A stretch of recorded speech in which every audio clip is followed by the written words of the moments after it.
I've done a 68-hour shift once where I actually built a factory. My addictions disappeared because of my business, because I had something to really hone into and give me discipline. And I knew that if I carried on the way I was, I wouldn't be able to be successful in this. How do you instill a culture of high performance in your business? When I first started, I'd just walk around like throwing people like pay rises. The key to food is love. And if you give love to food, it will love you back and it will make amazing food. And if it's not something that we can't get without one chemical in it, we don't use it and we'll make it ourselves. How did you have the cash flow to do that when you were bootstrapping? No, I did make a commitment never to lie, never to litter, never to steal ever again in my life. Honestly, I was doing like regular 30+ hour shifts. Wow. Working through the night, through the day, I was cooking, delivering, I was going to source the ingredients from the markets in the middle of the night. I was building all of these relationships. If we can send rockets to the moon, why can't we grow organic produce everywhere rather than pumping it full of insecticides and pesticides? So George, you've got a 60 million quid business now. Dial all the way back to when you were at school when you were a kid. Did you want to go into business? Well, I think I actually always knew that I was an entrepreneur. Even at school, I was in year 8, year 9, selling sweets to, going to the sweet shop before school, buying sweets and even cigarettes actually, and selling, buying a pack of cigarettes for like 70 quid or a pack of 20s actually. Yeah, I managed to work my way into the shopkeeper at some point, and I was selling them for 50p a cigarette, and I was like doing deals on, Yorkie bars and Haribo packs, early doors. So I kind of knew I always had an entrepreneurial spirit. And then when I was in school, I started like buying and selling phones and repairing them, selling them on eBay. So I liked earning, that bit of cash. I'm not sure if it was ever with cash at the forefront of it. I think I just really enjoyed, the challenges of trying to kind of flip things I like the idea of like buying one thing at one price and then splitting it down and buying it into selling it at a higher value. And that kind of started the journey of entrepreneurship. What would you have done if you hadn't actually realised that you enjoyed that? So you're buying cigarettes, buying sweets, selling them, making margin, making money. But did you ever have a backup plan? Because you can't leave school and that be your career. Well, I mean, I never necessarily enjoyed being in school. I was always like one of the naughty ones in school. No, really? Spent many days in withdrawals, and I actually got kicked out of school in the last year. So so it was all fun and games when I was younger. But just going back to your question, I was always pretty smart at the same time. I got when I exited school or was exited from school. It's not selling a business. You don't exit school. I love the rebrand that. Which was about 6 months before my GCSEs. They handed me these like papers ready for my GCSEs before I started, a couple of weeks before, and I went and I literally just digested them. I went and got an A star, 2 A's and all B's in my GCSEs. But I just never really enjoyed kind of sitting there, just sitting at a table. I like doing lots of different things at lots of different times. Which has probably led into the journey of Frive and Lions Prep and, all of the different bits and pieces that I've done along the journey. It's kind of where I thrive. What were your parents like then when you got kicked out of school? Were they supportive? Did they care? Were you kind of thrown out on your own? What did that look like as a kid? And what sort of moulded your kind of resilience that you've got now? Yeah, I mean, I grew up with my mum and my brother in my house. I'm from a place called Ilford, which had its own challenges. It was quite a rough environment for me when I was younger. Kind of went down some wrong paths for a little bit of my life. So definitely, the environment that I was in built a level of resilience inside of me. Yeah, I would say that, not to go into too much detail, but I wasn't always the most well-behaved kid when I was younger, all the way. And, I'll go into it shortly, but the business was actually a massive turning point for me in my life. I was kind of heading down quite a destructive path. The resilience was born, I think, potentially from kind of just having a single parent household, and me and my brother used to kind of get into battles every now and then, physical and mental. But look, the journey of being a child in an environment like I was in is always going to be quite challenging. I think that's probably what built my resilience. So, you're exited from school. What happens next? So I got I got put into the naughty kid place, which was called Connections, where you're taken out of school and put in it's like a community where you are still doing bits and pieces. But fortunately, in fact, it was actually a great thing that happened to me because, you know, I was given the opportunity to get a plumbing apprenticeship. That Connections was like somewhere where, you know, they do actually support everyone and the children that are in their environments quite well. So I was blessed with a plumbing apprenticeship with a company called Briggs and Forrester, which I started when I was 16, and it was a 4-year apprenticeship. And as I was in there, I, you know, progressed very quickly through that apprenticeship, and you know, within 2 years, I was doing work that like the guys that had been there for like 30 years were doing. You know, I was brazing dry risers and, you know, big high temperature guns in tiny little cupboards, doing welding and stuff like that, building plant rooms. But yeah, once again, I kind of didn't necessarily feel appreciated in that job. It was very much kind of political, you know, there was a lot of hierarchy there, and I'm not a great believer in hierarchy. I like to be like with the guys on the ground and like, you know, blending in with a team. And, you know, if you come to my factory, you'll see that, you know, all my guys they love it, you know, like there's not oh, George is here, let everyone look down. It's very much of a welcoming environment. So,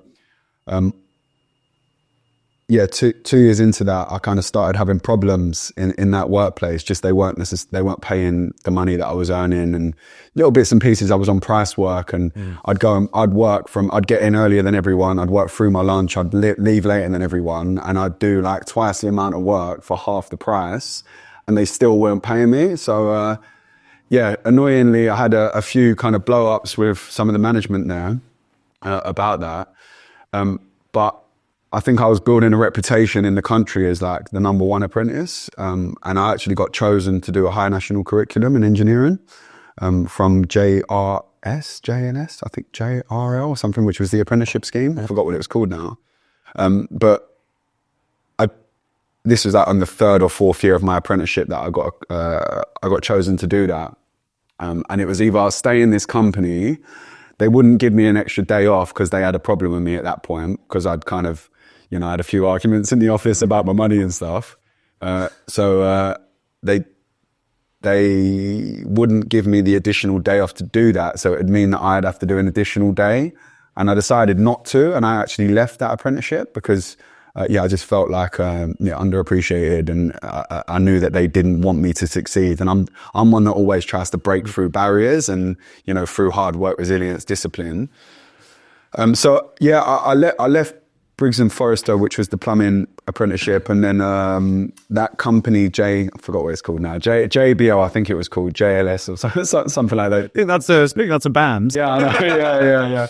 Yeah. They found me a job with a company, with a mechanical and electrical company, where they brought me in as a contracts manager, and there I learned, you know, I actually come off the phone to my boss, who was my boss then. He's doing work in the factories for me now. So your boss now works for you? No, he doesn't work for me. He still owns the same company, but where for the mechanical and electrical work he came in. I thought he great. Honestly, one of the most respected people, like intelligent people that I've ever met. Taught me so much about leadership and the importance of planning and teamwork, and you know, some of that real foundational skill sets that's allowed me to build the business that I've got now came from him. Super respected guy as well in kind of his space. So yeah. So you're onto this, is it engineering degree or what? No, I didn't end up doing it in the end. I stepped away from it because that company didn't actually allow me to take that extra day. So I thought to myself, this isn't my path. And then I was given that opportunity. At the same time, it was all happening. So I kind of jumped ship and went in a more managerial role where I was, I was actually going to speak to the clients, price the work, do all of that client relationship management and win projects for them. I mean, I won them in the second year a £2.4 million contract, which was the biggest contract that, I say I won. I was the front runner on it, but obviously Steve, who was my boss then, obviously supported from the back end. But won a £2.4 million project, which was by far the biggest project they'd ever done. So I was excelling in that. And you would have been what age at this point? I was probably touching 20, around 20, I would say. Maybe 21, I think. Yeah, 21. What strikes me is that hierarchy sort of doesn't agree with you. Like, you don't agree with hierarchy, it doesn't agree with you. Yeah. And if you're not feeling nurtured, you don't necessarily thrive. Yeah. What have you sort of taken away from that learning and put into your business? Because there's so many people that go straight into business and they haven't had the chance to learn or be employed by anyone. So they can't implement things they don't like because they don't know what they don't like. Yeah. But you've experienced things you don't like. So if you were to sort of explain how you implement that in your business, what does that look like? I think for me, like, honesty is always like the number one on the agenda. And I think that comes through from just the product. You can see that our product that we sell is extremely honest and trustworthy. And I think that, like, the willingness to make mistakes and, like, own the mistakes is something that I've always been passionate about. And to be honest, when I started, I mean, I'll go into a little bit more where I started, and I could probably tell you a little bit about the journey there, but I kind of got myself into a really dark place, actually. When I was 23, I was, addicted to several things that I shouldn't have been, in an environment where, there's a lot of pressure.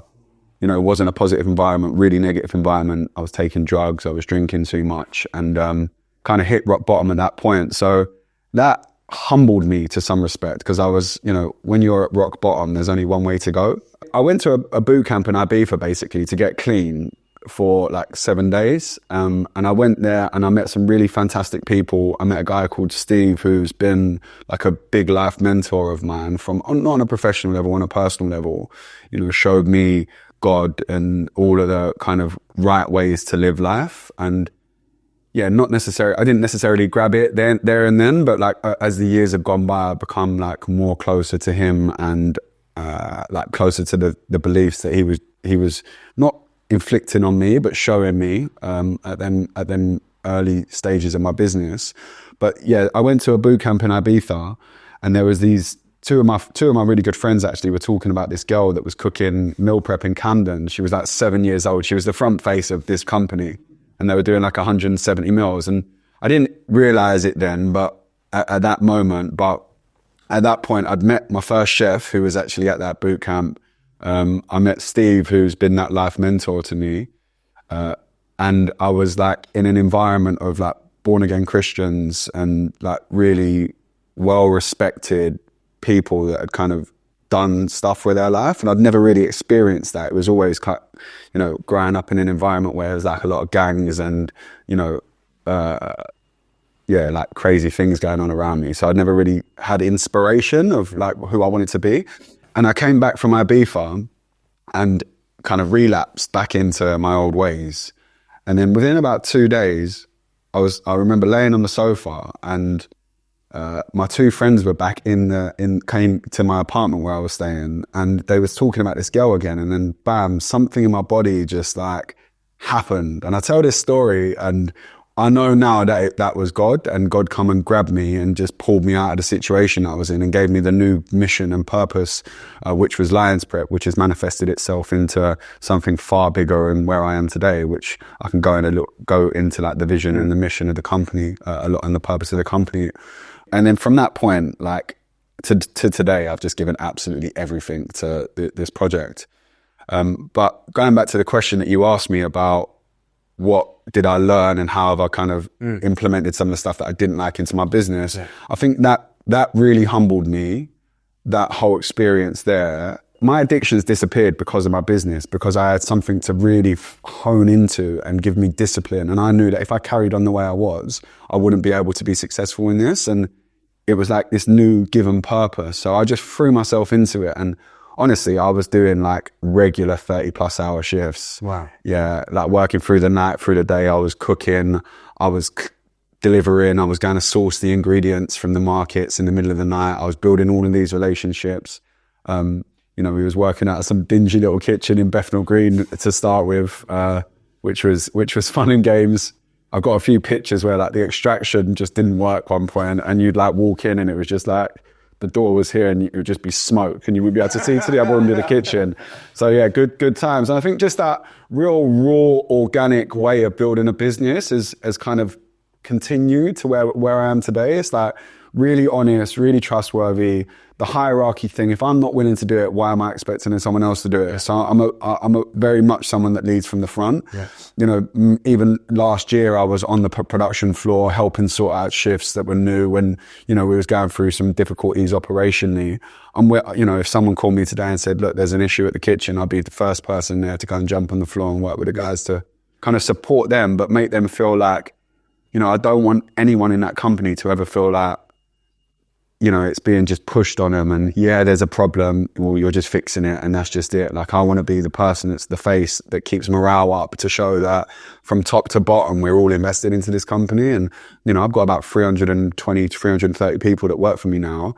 And, you know, a lot of some of them people I don't know as much anymore, you know, but there's still a lot of like really familiar faces, like, you know, minimum of 100 that know me, and like, you know, we have a chat when we see each other, but everyone is like super invested into this business. And I think that having raised no money and building the business to where I've got to now, I mean, that's an indication that there's been an extreme amount of investment and commitment by a very large amount of people, because there's a lot of things that have gone wrong, like a lot of things that have gone wrong, and people just do. And, you know, I've got guys in that factory that will stay there for 24 hours if they need to and just commit to it and get it done, because we're a team and we've kind of built this raw organic relationships together, and they've seen me do crazy things, like, and now it's, you know, I know that I can trust the people there and they're going to do their absolute best to get the job done. And yeah, I think that's kind of been built from a level of transparency, a level of commitment, hard work, and honesty, I would say. And how do you make sure, I guess, then, that you're kind of rewarding them how you want to be rewarded, right? You said you weren't necessarily being looked after or rewarded when you were at the plumbing business. Yeah, putting in extra time, you weren't rewarded for that. The guys that are working through the night for you, do you give them a golden handshake? Do you look after them? Are they in the business because they want to see the business succeed because they've got shares? Like, how do you instill a culture of high performance in your business? Yeah, definitely something I'm struggling with right this second. And I'll go into that just as the business is growing. But like, when I first started, I'd just walk around like throwing people like pay rises. They do like something great. And obviously it was just me. So I was just like, yeah, I love you. I'm just going to give you an extra bit of this and it. And it was like, it was great for that early stage morale and early stage of running a business. But I think like, you know, it can only get to a certain point where you're doing that, because then it's like, well, what about me? People are sitting there probably going, what about me? So one thing I have done is issued like EMI share options to a vast amount of people in my business. So everyone's got that kind of piece of the pie, and they've got skin in the game, which I think really helps. I've carved out between 12 and 15% of the company to go to my employees. And we've issued, you know, quite a lot of those, and, you know, we've still got a bit of room to hire more people and attract more talent, of course. But yeah, no, everyone's paid well. We're not an underpayer. Like we're one of the higher payers in our space, and kind of generally around the industries, DC industries. I've always been a good payer. I think we're flexible. I think we care about the employees that work for us, and if anyone's got an issue, we're the first people to jump in. I've done little things for people, like just one-on-one. Like there's a guy that creates music in my business, and I got him a studio day one time, and we sat in the studio, and I tried to support that journey. And, any opportunity that I see like that, as long as I can actually do it financially, I'll do it. But going back into what I was about to say around, it's a bit more challenging now. Obviously we've recently brought in a people director. The people department it's a tough nut to crack, to be honest, to get it right. Culturally, we went through some stuff last year, which was quite challenging. So culturally, we've been impacted there. But I think with all negative, I've got a saying, like, there's no such thing as a negative. It's just a positive in disguise. So with last year's kind of turbulence that we experienced, that we've thankfully got through now, there's been a nice kind of opportunity to reset culture. And what I'm really pushing from the people department is like very clear career development, so people can walk into work and they know that if they do X, Y, Z by this point, they're going to be this, or they're going to get paid extra by this. And it gives everyone a nice way of targeting themselves to, I want people working their hardest for me in the business straight. Do you know what I mean? But I don't want them to do that without being rewarded at the same You've time. got clear banding structures, I guess, in place now. Well, it's happening. Yeah, it's within the Q1, we're going to be in a position where, everyone's going to have a career roadmap in which they can kind of work towards, and something that I'm extremely passionate about. And that probably, as you probably stems from those times. I've not thought about it like that. Yeah. 100%. Yeah. And I guess just double clicking on that bit, when you were sort of bootstrapping at startup, scale up kind of entrepreneur, and you were running around the factory floor going, you, Bob, are going to have a pay rise. You, Mary, are going to have a pay rise. One out of yeah. I think Mary was one of them, actually. I'll research as a guest. How did you have the cash flow to do that when you were bootstrapping? Because you had no secret. God knows. Put into the business. Yeah. Where did cash come from? Yeah, God knows. You know what? I do not know how I did it. I think that I've never taken money out of business. I've always invested everything back in it. Somehow we was loss making for the first few years, or from year 3 to like year 5, year 6, I think we was loss making. Without capital being injected, still loss. Yeah, without capital being injected, debt. I mean, we took on some debt. Okay. Yeah, we was. Yeah, that was one thing that I've built the business on is debt. Right. Asset finance. When COVID happened, we was able to get the C-bills loan, and that was actually. You can very clearly see the impact of some cash coming into the business. That I think we got 250 grand from the C-bills loan facility that the government put out for COVID, and that instantly changed things. That was the first kind of decent amount of cash that had come into the business. Really? Yeah. But you were already quite substantial at that point. What year was that? I found out COVID was 5 years ago. Yeah, mad. Yeah. I mean, I can't remember what the revenues were. It was probably a couple of million in year 3. Yeah. But yeah, I bootstrapped to a couple of million, and you'd never taken any money, and the first money coming in was 250k. Most people have already raised millions of pounds before they even hit their first million of revenue. You've done it. I don't know, no, I never did that. Yeah, I feel. You know what? I just think food is something that if you can get right, it can be quite profitable. We're a subscription company. Our working capital cycle is -5 days. So I think that's always helped. We've got the money in the door.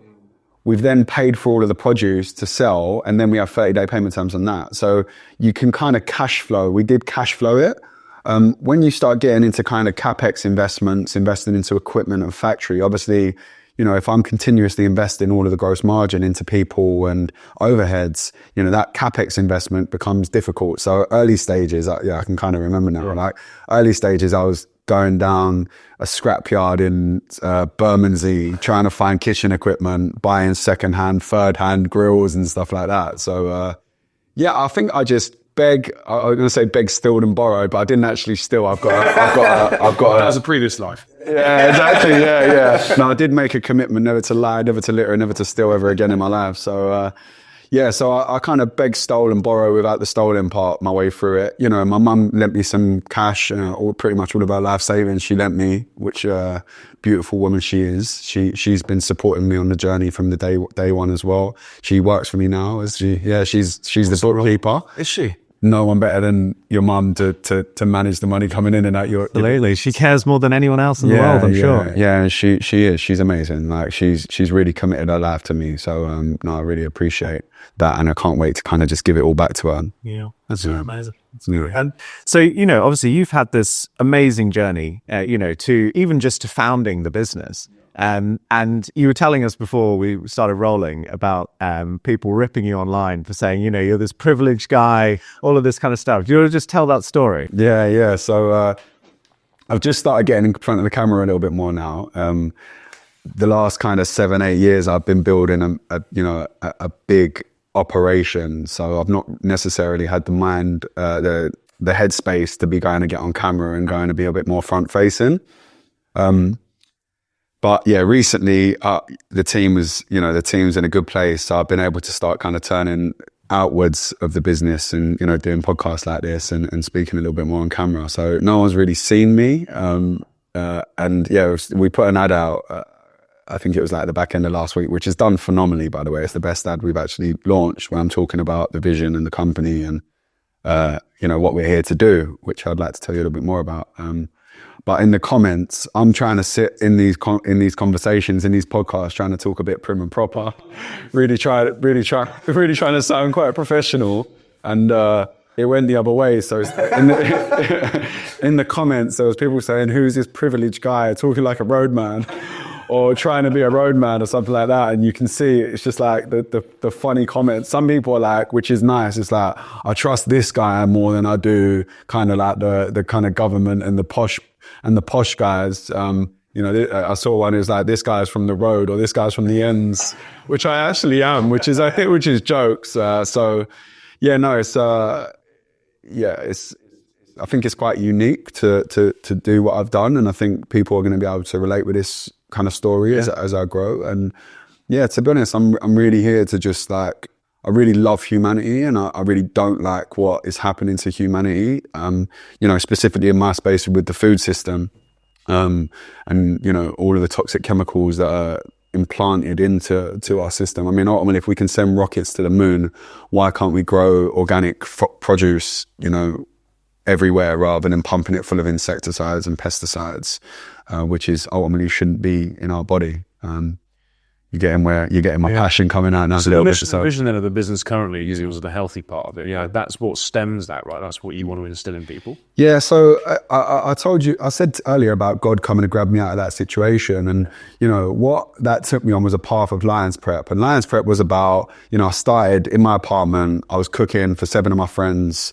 I think the first cook was 36 meals, and it took me about 36 hours. And even my mum from early days, I got to a point where I'd like burnt out, and I'd cooked all the food. I'd gone and bought all the food, processed the orders all on paper, cooked it all. And I was in a position where I just didn't have like the capacity or like the thinking ability to pack the meals into the boxes. So I just called my mum at like 7 a.m. after doing like 36 hours, smoked my kitchen out. And she came and just packed all the meals out for me, and I went to sleep for a few hours, woke up, and they were all kind of set up and ready to go. So, and then, yeah, 7 of my friends, that was for that first cook. Yeah, kind of went on that journey of Lions Prep, and Lions Prep was kind of, you know, it was a meal prep company. It was to make meals convenient for people that wanted to go to the gym. Lions Prep, it was quite a masculine brand. To every 30 to 40-year-old male that I say, you know, we've rebranded, they're like, why did you rebrand? We love the name. And I'm like, yeah, you love the name, but I wanted a name that was much more mass market, catered to a much wider audience. So it was more friendly as well, the new visuals. Yeah, for sure. Yeah. So, you know, in 2022 was that kind of repurpose moment where I began to get like really passionate about what we're putting into our bodies. You know, I'm now a food entrepreneur. I've sold millions of meals. People are loving the food. They're loving the taste. And I'm in the kitchens. I run the kitchen for 3.5 years. I was in the, I mean, on and off, like I'd have chefs come in, come out, but I was the kind of stable person I remember listening to Bob Marley on the grill. I used to love being on the grill, just whipping the grill up with like loads of chickens and steaks and lamb chops. And I used to have Bob Marley on in the background in the middle of the night doing silly hours. And it was just like this really fun journey. So I'd seen food, and I'd seen food for what it really is. And, you know, early stages, we was buying in kind of like curry pastes and, you know, sauces and stuff like that. And we was using ketchup, and I'd look at it all and I'd go, this isn't food. Like, this is not how it was made for us. And I didn't necessarily make a change there, but all of these things I think were just embedded in my mind. And then in 2022, I was like, right, I want to strip all of this stuff out of the food, and I want to be in a position where we're making everything in-house with raw spices, raw herbs to make our flavors. And I met my executive chef, Reese, he's been here now 4 years. So in 2020, just at COVID time. And he came in, and I'd been trying to find a chef that could execute things how I wanted it to. Chefs are hard work. Yeah, they are. They've got big egos, you know, they're very, you know, many a times I had a chef come in that was like, yeah, George, right, let me do this now. And it just went the other way. You know, that passion that I had for the business and the food was like something that kept the food like really good. The key to food is love. Yeah. And if you give love to food, it will love you back, and it will make amazing food. That's why I can't cook. Yeah. That's why. Yeah. So I met Reese, and Reese was, he's still with me now. He's the executive chef, or he's actually the head of food operations now. It's a much kind of more food manufacturing role that he's got embedded into the MPD department. But he was the first person that came and took that kitchen off of me, who I could trust and leave it with. So then the strategy started, which was like me basically going, right, food strategy, what we're doing. I started building out the kind of back offices, the marketing department, and, you know, the business quite rapidly started to grow from that point. And I think in our numbers, you kind of see it. I mean, we've always grown like 130% year on year, like as an average. Yeah. Last year was a little bit different. We rebranded and we had some kind of operational issues early doors, which I can go into a little bit more. There's still 35% you said. We grew 50% last year. Yeah, we grew 50% last year, and it was a terrible year, like terrible. That's nuts. Yeah. So that journey with Reese coming on board, 2022, I had this like light bulb moment where I was like, right, I'm taking all this stuff out the food, which is no one's done it. There's not one restaurant that does it.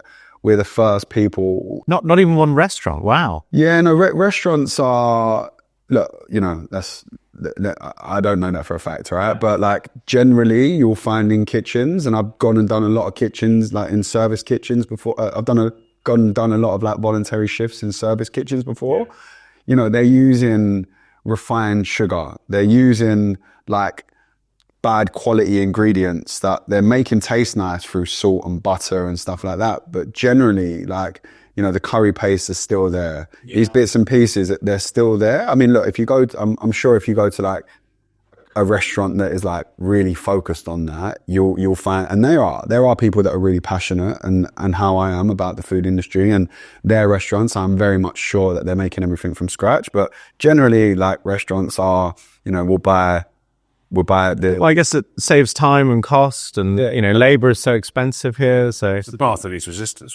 Exactly, yeah, and it makes it easier for everyone. But you know, with ease, sometimes you get a negative impact of that. You know, never take the easy route is a motto that I live by. So yeah, we spent a year pretty much refining our recipes. Reese, you know, played a big part in that. The procurement team played a huge part in that. It's all clean deck. Like we've got a rule that there can't source book control. Yeah, so you know, the procurement team aren't able to buy anything with a chemical in it. So it's all natural. Like every single mouthful of food that you eat with Frive is 100% natural. And people say 100% natural, great. But I'm talking about going down the supply chain, looking at that curry paste. And if it's not something that we can't get without one chemical in it, we don't use it and we'll make it ourselves. If I don't understand it and you don't understand it, any of these ingredients, it's not in the food. And that's down to the source. And we've already gone one step further into the actual growth of the food, which is, you know, we're on a journey to allow everyone to eat organic. Yeah.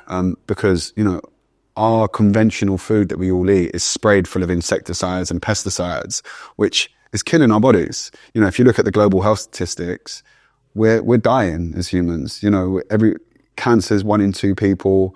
It's mad. Obesity's through the roof. And, you know, if you look at it from 1960 to see how it's deteriorated with the introduction of a lot of ultra processed foods, you know, a big part of that, but also the population has grown vastly since that point. And, you know, to cater for that vast growth, they've just cut corners everywhere, left, right and center in food growth, agriculture. You know, if you look at, you know, some of the fish farms are just, it's crazy. And we're not given visibility to that. And what Frive is here to do is to transform that, to transform health by revolutionising eating habits and restoring food back to its natural form. That's actually our vision statement. Because you've got 22,000 people that believe in that now. Yeah. You've got 22,000 customers. But when you started to go down that route of having it solely organic, making it in-house, doing it where it's properly healthy, was that cost prohibitive, and would that have made it really expensive for the customers at the first, you know, point of iteration? Yeah. Because how does your price point differ to the, you know, the Gustos and the Hello Freshes of the world? Yeah. We're slightly more expensive at the minute. Because it's more premium. Yeah, definitely. Like you can definitely taste. I mean, the Gusto and HelloFresh is their recipe kit boxes, right? So, you know, we are cooking the food. So naturally it is more expensive anyway. But in terms of my competitor space, we have actually got an initiative this year to reduce our prices by, you know, between 5 and 10%. to open ourselves up to a wider audience with some initiatives to allow people to have 1 meal a day. At the minute, we've got a restriction of you have to order 2 meals a day. It can be a breakfast and a meal, but you have to order 2 meals a day, and our shelf life's tight. And we're extending our shelf life in Q1, which will allow us to reduce our prices slightly and also allow for people to have 1 meal a day. That would work better for me because I've never got through 2 meals. Yeah, well, that's I just don't eat much. Yeah, that's where our competition have got an edge on us at the minute. So, it doesn't go down well with me. So I want to make that change pretty quickly.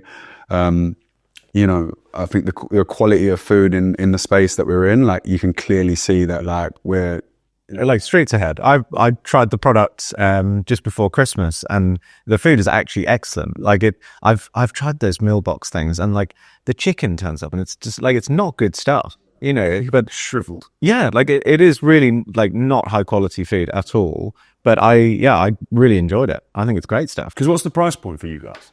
Good question. It's always someone always asks me this question, but we've got so many variations. We've got like kind of the lower price meals that are at £7. We've got a medium price meal, like the kind of steaks and stuff at 10. And then we've actually got a premium range, which are like £17, where, we're delivering free, like beautiful lamb chops on the bone, super succulent, but they're obviously more expensive. And that's enough to last you how many days then for 17 quid?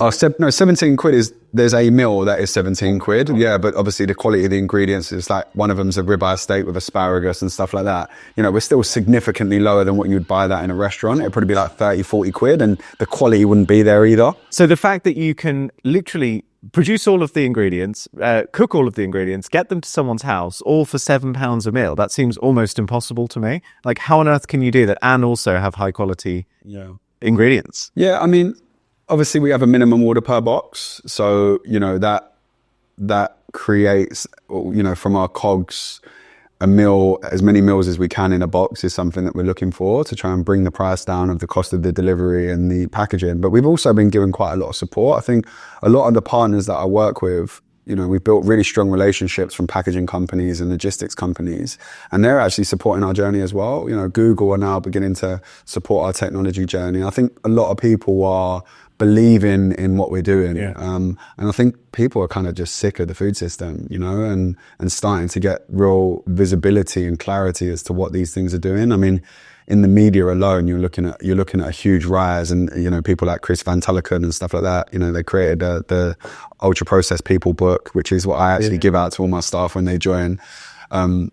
These people are raising awareness of the food system and how it impacts our health. So, as a company, it started as a meal prep company, and it still is a meal prep company, but just with a much larger vision and purpose to really kind of cure humanity. I think is my mission, and allow people to trust the food that they're eating. And a big part of our content strategy will be around transparency, showing people how we're making the food, and stuff like my competition, like a lot of those are outsourcing the food that they're creating and outsourcing the fulfillment, and which means that they've not got much control over what's happening, and they're just generally marketing companies. So just double clicking in on that Google piece, right? Because there's a lot of tech behind the scenes. It's not just a meal prep business, for instance. Yeah. But when you first started, you invested pretty heavily in tech, be it in sort of technical fridges or whatever. Why have you put so much technology into a business which is seemingly quite simple? You cook, you deliver, that is it. Yeah. Well, to enable me to change the food system and get everyone back to organic, and how nature made it for us and how God made it for us without all of the sprayed insecticides and stuff, it's impossible to do that at a cost that's available to everyone. Mm-hmm. So, with technology and with what's happening in the AI space, what we've got is a platform which will allow us to optimize our operations, optimize our processes, remove some of the admin duties that happen in the business.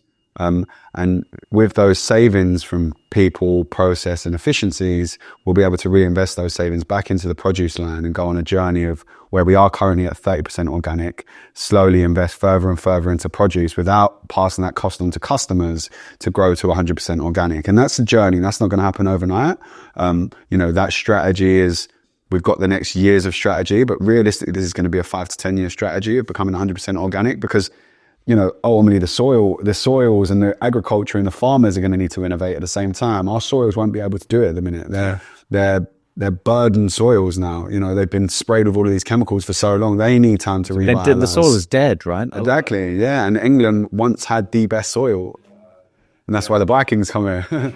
But yeah, so it's going to take time, but you know, I'm starting to build relationships with British farmers and getting into those institutions, and I want to be known by them to allow, you know, to give them hope. I think right now the support from the country into farmers is disgusting. Yeah. You know, ultimately that is the life source of humanity that they're neglecting there. And, you know, I kind of want to step up and be that D2C mechanism that can really drive innovation and a healthy agricultural environment in the country. Obviously, there's lots of different people in the space. You know, you guys, it sounds like you've put a lot of effort into like actually owning the different elements of the business rather than just getting other people to do it. Can you maybe talk us through how that's worked, you know, and how you guys are doing it differently? Yeah, I think with Frive, obviously I mentioned about kind of the quality and the importance of the supply chain for us and how important, you know, getting the right ingredients are. What we do as a business, which sets us apart and, you know, allows us to produce food in the way that we do, we don't outsource anything. We take our own orders through our own website. We've got our own ERP system that's managing the process of turning all of those kind of digital numbers into actual real food. From that point, we buy all of the ingredients from suppliers. You know, we've got direct relationships with farmers in the UK. We bring it in, it comes in all on palletized, you know, raw whole peppers, raw whole potatoes, you know, chicken breasts and all of this beautiful produce. Someone actually came in the other day who works at the largest ready meal company in the country and was like absolutely like mesmerized about the quality and how much we actually do in-house. But we take that through a whole prep process. So we prep all of our own veg, all of our own meat, marinate it all, make all of our own marinades and sauces. We then cook it all. We meal assemble it. So we put it all into the boxes. We then fulfill it as well into our cases. So we manage the whole thing end to end, which is actually, you know, very unique in our space. There's a lot of people in our space that are outsourcing their manufacturing, outsourcing their fulfillment, and they obviously don't tell you that. But, you know, I think you can see in our product, there's a lot of love. There's a lot of love put into the product, and that kind of is a testament to how much we own of the supply chain. That seems like the kind of dirty secret of the meal prep world, you know? Yeah, you know, there's a lot of companies that are literally buying cooked frozen food in and just putting it into boxes, and it's like semi-cheating, but, you know, ultimately that's competition, and yeah, looking to just kind of elevate our brand through the quality of the service. It's like that episode that Josh Peters put out where they were taking ready meals and then serving them on Deliveroo. You know, and just pretending it was a new restaurant. Yeah. This is what your competitors are doing, isn't it? I'm not saying that, but yeah, no. It's, I think with Frive, you can definitely trust us. As I said, we'll start to get a lot more transparent with the content that we're creating now. We're just bringing 3 roles into the business: a videographer, a content creator, and a digital editor, to really kind of just get extremely transparent with what's going on in the company. And at that point, you'll start to see like the level of care that goes into the food manufacturing process. Ultimately, we are a food company. Yeah, that is by far the most important thing in our business. And yeah, I could not agree with you more. Like, I think having heard this, having seen the quality of the food, I just think people just don't know about it yet. And I think just showing them is going to be transformational for the business. So yeah. Definitely part of the strategy, Hugo. That's epic. And you've double clicked on the tech piece, I guess, and that's amazing. But you also are massively open with both customers and also suppliers, speaking about the farmers, because back in the day, you had a pretty eggy customer, someone that wasn't overly pleased with what was going on, but you invited them in to have a look at the process, and that changed a lot for you. Feedback's important, but how do you build those relationships and how do you sort of solve issues? Well, feedback loop is super important. Listening to the customer is the number one thing that we do. I think we kind of like lost sight of customer early last year. We was busy doing projects that, you know, the resource in the business was very heavily focused on operational technology, and there's areas that got neglected. Customer at the beginning of last year was like forgotten about, which was like really horrible to realize after a few months when I realized it. But we've got a continuous feedback loop. We're consistently sending out quarterly surveys. through our triggers on Klaviyo, there's survey opportunities for people to give us feedback. And a massive part of this whole feedback loop is the meal ratings. Speaking to industry and potential strategic partners, they target like a 4-star of their ratings of meals from the quality perspective. We're currently running at 4.4 star. So we get like 20,000 meal reviews a week. Wow. Yeah. So it's a very vast amount of data. Quick, like feedback loop as well, because they literally produce the new recipe. You get a response within a few days, right? Yeah. It's crazy. Well, it's every week, right? So we're constantly tweaking stuff as well. Like, if we put a chicken satay out, and, someone says, oh no, the sauce was runny, let's just say, we'll see that come out instantly in our feedback. So the next time it's on the menu, it's changed. And no supermarket could do that, right? Like, maybe they get some sample people to test the product before it goes into the supermarket, but you couldn't just put the satay on and then get a feedback loop from those exact customers who bought it. I actually, I got a bit of an understanding of how that works. The largest ready meal company in this country, they get something like 100 reviews a month or something like that. Really? Because they're selling it through retail. Yeah. So they don't. Can you respond to that? There's not enough data there. Yeah, exactly. Yeah. And it's and if you've got that many data points, then it's unbelievably valuable, I guess, when you start to scale the company. So feedback is important, I guess. But in terms of ideating and coming up and innovating, do you have a team of product developers or at least freelance developers within the business that take us to that? Because a £60 million business is really difficult to do everything on now. Yeah. No, I don't get too involved in the production of the food now. Well, if I'm on the grill, there's obviously something wrong, right? So no, Reese is the magician when it comes to food. He's our secret weapon when it comes to food. He's the secret sauce. Yeah. He's got a team of people that work for him now. He's got, I think, 3 people in his team that are, from junior. Like we're looking at, really putting a kind of apprenticeship scheme in the business to kind of grow young talent. Nice. But I think he's got a senior guy that's been with us for a while now, Tom. And then there's a new guy that's just started, and then we're looking at bringing in a junior into the business. But yeah, they're just like constantly at it with the food downstairs. That must be the most fun job.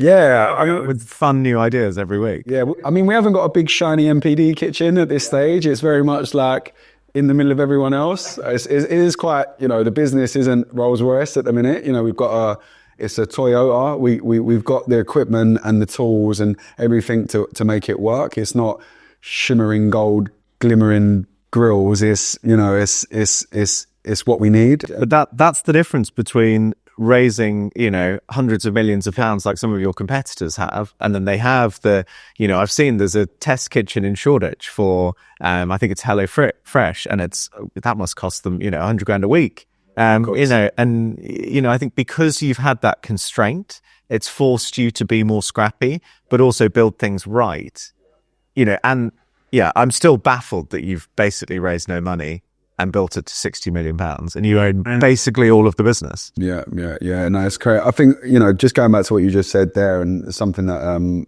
come out in a conversation the other day is, when you've got no money, you have to fix the issues. You can't throw money at the problem, right? Exactly. And I had a saying, actually, you can't throw people at a shit show because it just becomes a bigger shit show. And that was like an ethos that I was embedding into the company, because a lot, I had managers there that would go, right, there's a problem there, just throw some people at it. And all that does is cost me money. Right, let's go and fix every problem, and then we create an efficient business. And to show, like, obviously you've seen how capital efficient we've been. What we've got is a 60 million run rate business now that is grown with total efficiency. So now when we do raise money, which we are doing now, we are planning on raising a few million quid to just pump into the business to allow us to grow, invest into kind of various elements, diversifying marketing channels, pushing for more profit enhancing initiatives with equipment and stuff like that, some CapEx investment. So we are raising now, right now, actually, we're raising. But we built this business by fixing all of the problems. And don't get me wrong, there's still loads of problems, but I know that there would be at least triple if we wasn't in the kind of capital constraints that we've always been under. So it has been a very efficient way of building this business. And, I really am looking forward to the next stage of the journey when we grow it to a few hundred million in revenue. We're building it from a strong foundation where, we have tighten the screws in many areas. I find it fascinating because all entrepreneurs are amazing. Anyone that starts a company is truly incredible. But those that have bootstrapped a business have a very different perspective on running a company to those that have raised capital. What have you learned throughout that process that maybe people who've raised capital haven't learned, other than just being really, really tight with budgets? Like, what are things that you've had to come up against that you wouldn't have had to if you had a load of money? Yeah, I mean, I think the big thing is if you're not passionate, forget it. Like, I've done I'll tell you what, I've done a 68-hour shift once where I actually built a factory. So I couldn't afford my rent when I was moved out of Bethnal Green. And they told me they were going to shut the door on me on a Saturday, for instance. I think it was a Saturday. And I basically set up this new factory in Raynham, and I thought I was going to have a week to build it, but then they shut the door on Monday. So in fact, I only had a weekend to build it, and I just had to go in, and I was, putting the walls up. I was doing the plumbing because I'm a plumber by trade. I was doing the plumbing. I put a mezzanine floor up, hung the extraction hood, and I built a facility. And, there's people come and help me throughout that 68 hours, but I was just going at it for 68 hours. I was absolutely smashed to pieces at the end of it. Once again, my mum come at the end of it and just tidied everything up for me. Seems like a recurring thing. Yeah. And the mum always saves us, right? Yeah. So, if you're not that passionate about what you do and you're not willing to commit your whole life to it and then just forget it. If you've got cash, it's a different story. We can invest strategically, but ultimately, if you're bootstrapping a business, then you need to just be fully all in. And in time that changes, and I'm still fully all in, and I still do the crazy hours every day, working till 11 o'clock at night, pretty much. Because you love it. And yeah, exactly. I love it, and I'm seeing it build, and I'm seeing it grow. Ultimately, it's my baby, right?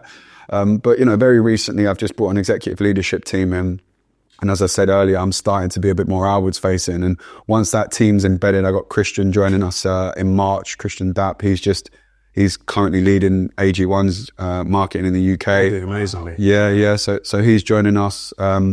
I've got Lorne Vari, who's joined us earlier this year. He was running Brompton as CFO and business development officer. He's come on board to support me, and attracting some of the best talent in the country now. And once they're embedded, they're far better than me in what they do, and they can hold a department.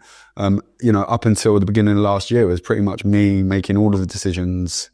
And I'll tell you a bit about last year and the turbulence actually. But I got to January last year, and it was required to do a step change. I think it was running at about 40 million in January. And I was like, right, this business has now got to be carved into departments in terms of executive leadership. And then we need to build an executive leadership team. And I was naive. I was a naive CEO at the beginning of last year when it came to hiring.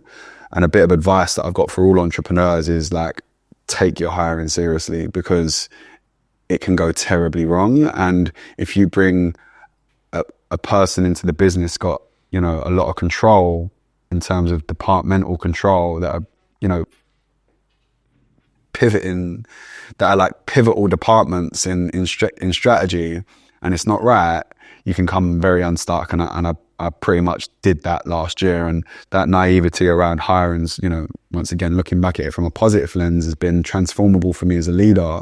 But it's really taught me the importance of understand your org chart, what's your strategy, and hire towards that strategy. Just because someone's got see this on their title doesn't mean that they're the see that you need.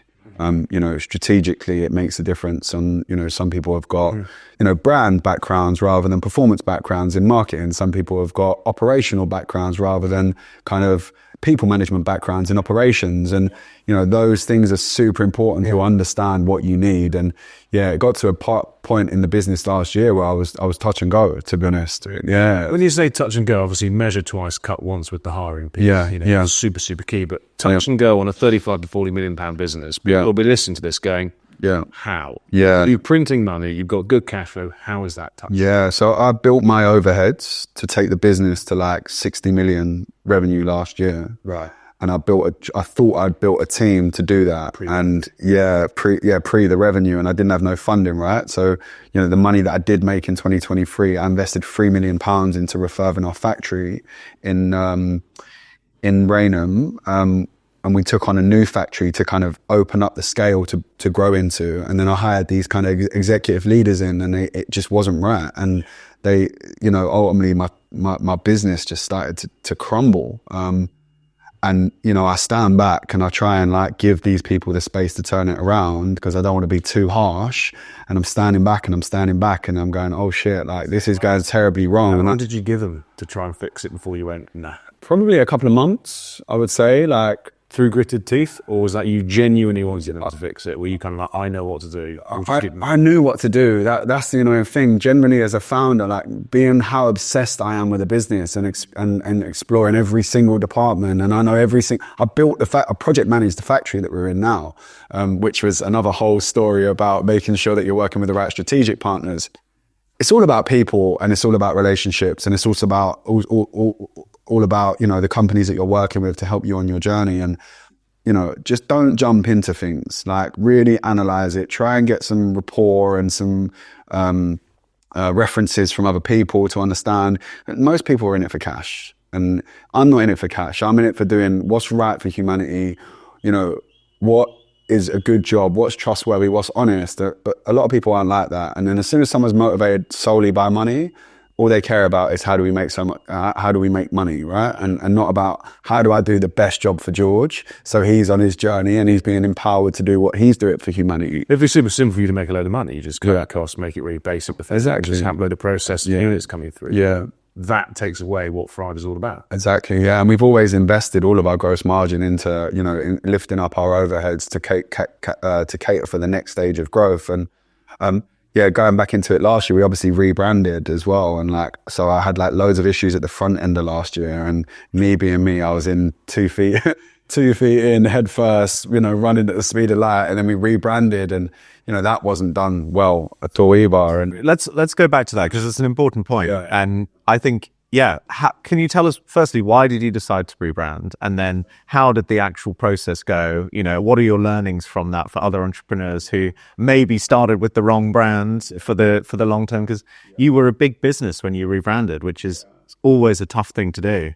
yeah, so David Abramovich, who owns Grind. I know him well. He was on the podcast. Oh yeah, I saw it actually. Yeah, He's a good boy. He's been helping me out for a few years, and another big thing is like find a mentor. Like find a mentor that's been there, seen it, done it, and learn from them. And instead of guessing a path to go down, just find out the path to go down, right? And you know, then limit the mistakes that you make, because we all make mistakes. But if you've got a mentor, that would limit the mistakes that you make and make that journey smoother. So me and David always used to speak about. He always used to tell me, George, the name's not right, and I agreed with him. You know, the name had a ceiling. Lions Prep was amazing for 30 to 40-year-old males, or, you know, people that were going to the gym. But the business was bigger than that. I always knew it was bigger than that. I'd always been, weirdly, I always knew that it was going to be where it's going. And I was looking for a name that would cater to a much wider audience, you know, cater to, you know, families, much more female, like open to female customers, which we're starting to see the data come through, which it's been a success. Since the rebrand has gone through the roof in terms of the female customers. It's just just a much wider audience now. More women, more families, more, you know, busy professionals rather than just fitness goers. Gym bros. Yeah, exactly. Yeah. So like, Me. yeah. So the name came about. I was looking for a name for ages, actually. We had like purely, you know, like every company turned into Lee at the end. So did you know it's there? Yeah. Yes. Now it's all .ai. Yeah. So I was looking for names for a long time, and I was waiting for God to give me the name, because it was just that I knew that I needed a name that would work, which was, you know, I had a few purely. I think we had Pure, I forgot some other ones, but I needed that kind of reassurance that this was the name. Yeah. And I remember being in the office one day, and we was doing like these name exercises, and we built this kind of rebrand but didn't have a name, and it was like part of a process. So we was doing these naming exercises, and the name Thrive came out because, you know, ultimately our food is there to make people thrive, and it's, you know, it's not going to poison us like some of the food does. It's going to be a food to thrive. It's what Thrive stands for. And I'm in the office, and I'm like, I love the name Thrive. And then someone was like, oh, you sound like you say it with an F. And I was like, yeah, Frive, that's how Cockney say it. And they were like, why don't you just call it that? And I just went, bam, F food to thrive. And that's how it came about. So I knew you were going to say that, and I really wanted that to be the story because I thought it's got to be Thrive, and the way you said it's got to be Thrive. Yeah, that is amazing. I love that. Is good. And that's it. And it just clicked and it worked, and boom, that was the name. But the rebrand was, I'm sure like most people struggle with rebranding, but it costs a lot of money, right? You guys basically came up with the name yourself. Yeah. Well, we did have an external agency that were great, by the way. From a creative perspective, they were great. I just think that looks amazing. Yeah, it took a little while though, to be honest. Like we rebranded, and we're an e-commerce business, very digital focused. No one like can walk into the store and speak to someone about why they rebranded, and we just didn't do a good job at relaying that message.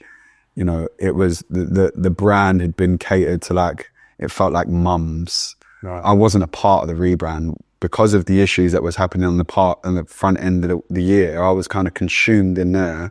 And you were trying to do the rebrand at the same time. We was doing the rebrand at the same time, and I didn't say stop. And like naively, I should have probably gone like, let me do this because I'm the founder. But I kind of left it in other people's hands, and it wasn't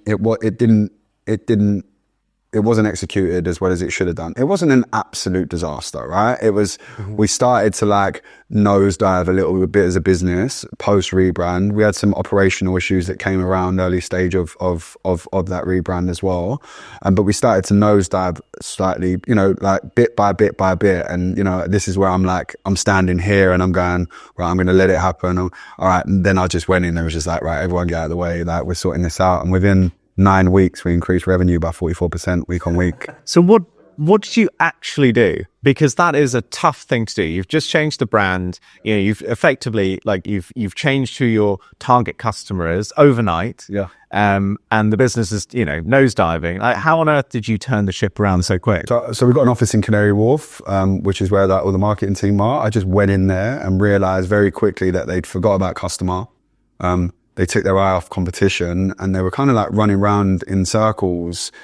Everyone was like burning out. Everyone was working extremely hard. Like, bless them, like they were trying their best, but there wasn't much direction. And I kind of went in and was like, right, it took me a week to figure out what was going on. The look and the feel of the brand weren't right. Photography weren't updated. No one knew what they were talking. No one knew what the brand was there to do in terms of like the comms, the external comms. It had not been relayed through any of our digital platforms. All of our emails were like samey, very kind of like cartoony, and it was just like, it was shit. And I went in, I basically said, like, focus on customer. They started putting surveys out about the customer. We started to get feedback, and then with that feedback, we just become extremely agile. Q4 last year, if you walk into my business, they'll be like, we was just swinging left to right, fixing, and everyone was like, but we was winning at the same time. So it kind of kept everyone motivated. Keeps the momentum. Yeah. So like, it was rough. It was very rough seas. And there's a saying, that I quite liked: rough seas make skilled sailors. And that's something that I kind of pride myself on. Yeah. And my seas were extremely choppy to maneuver out of it. Yeah. To maneuver out of it was like, it was a miracle. And, under the grace of God, like, I know that was the supporting mechanism for me and guided me through that journey. But we read an amazing book, the brand team, called Building a StoryBrand. And that gave us something called the SB7 framework, which created, all of that. We're going to do a brand, and there's going to be pillars, and there's going to be all different, we're going to have a 50-page brand, but forget about it. No one knows what that means, right? You want a very clear, decisive and punchy set of rules for a brand, and the StoryBrand, building a StoryBrand SB7 framework does that amazingly. It's about, what is your framework then? What is your StoryBrand? You basically, in the SB7 framework, you create the hero first, which is the customer. You create the villain, which in our instance is the large food manufacturing companies. And you create like the transformational journey of like why your hero, we need to protect them from the villain by doing what we do. And then it's our promise. So we identify that these are the people that you're against, and we show people that they can trust us. And what we're doing as a business from a product perspective and a comms perspective to build that trust and that rapport with our customers. you can see that story though in your ads, like the kind of, the before and after of someone eating all of this crap food, and then suddenly now they're eating and it's organic and all of this good stuff. Like, you can see how that translates to not just, the big vision for the company, but also like the team executing on like a single creative piece that they're putting out in the ads.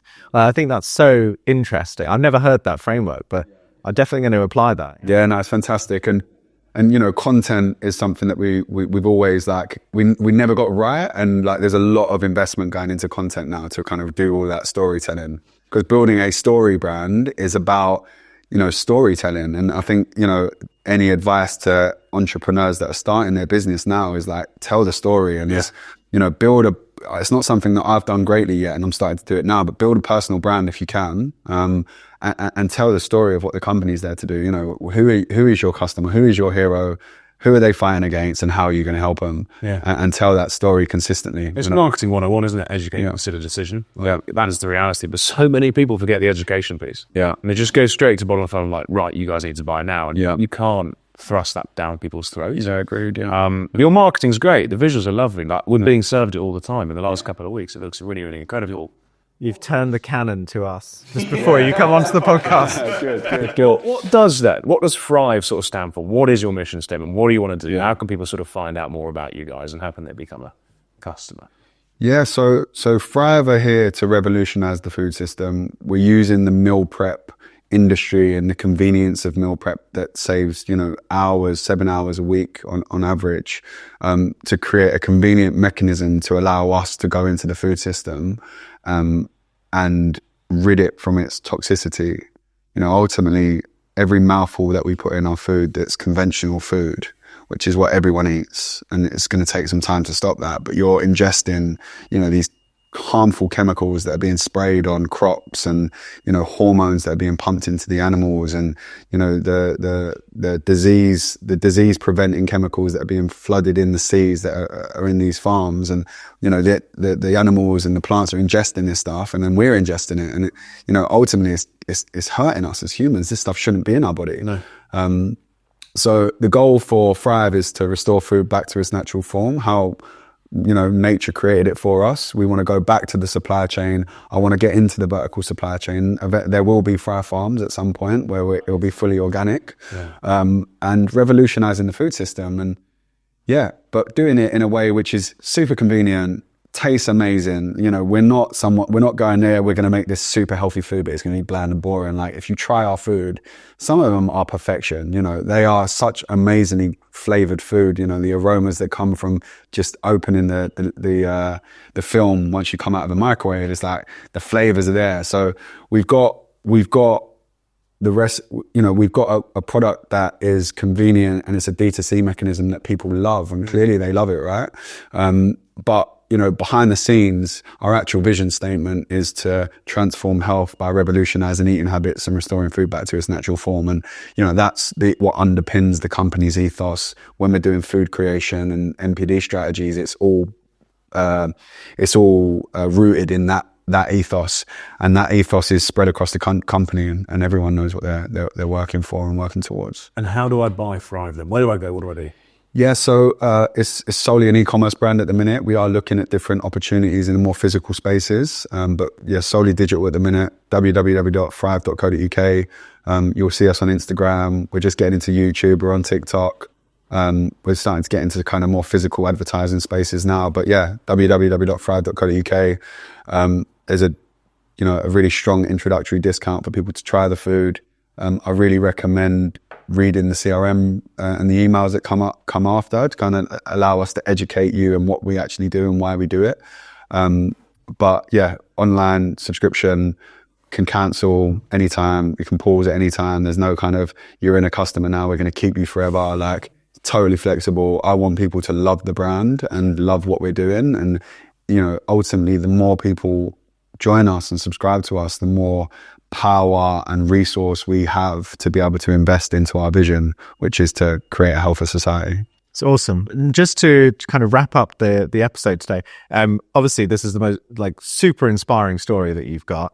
How can people follow you directly? Because I think I certainly want to see the next few years. And you know, how can we follow your journey as you go through the building the business? Yeah, something my brand team are pushing me for now, which I'm definitely open to. There will be some social accounts opening up. I am on LinkedIn, I am on Instagram, but it's not necessarily been a public strategy at this stage.